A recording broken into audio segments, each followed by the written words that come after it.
Configuration management is another preventative control we can put in place to make our environments more secure.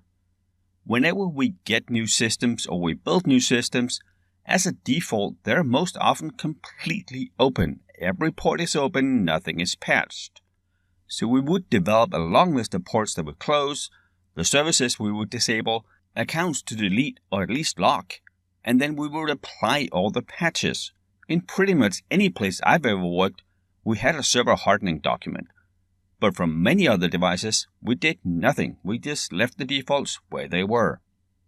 And to avoid human error, instead of for every device we put out there, we go through a long list of stuff we need to shut off, lock down. It is much easier to have an OS image that is completely hardened, and we just install that image on all the new systems.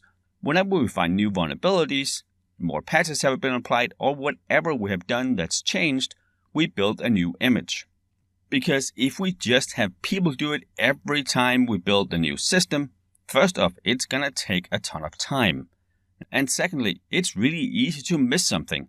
If you have 50 things you need to do, what if you only do 49? And number 50 was something critical that gives an attacker a way onto our network. So we use the images. Most places are pretty good about the servers. But what about the switches? What about the routers? What about the workstations, the phones, the wireless access points? We need to have that security approach where everything is locked down. So we build the new server. We build it with the OS from an image that is hardened. Then we run a vulnerability scan against the server before we put it into production. Because you never know when a new vulnerability is out, and the system we use for the vulnerability scan might have a new update. It might find a vulnerability we did not know about. It is rarely done on workstations, but it should always be done on our servers and our networking equipment. And as an added benefit, having a standard baseline for all OSs, we know how much is hardened as default. It is much easier to troubleshoot. If a specific server or a specific application needs certain ports that we normally have locked down and open, we know we have that documented. At this point, we've installed the hardened image. We've gone through the vulnerability scans, we've opened the ports that we need for that one environment and added the services that application needs, then we put it into production.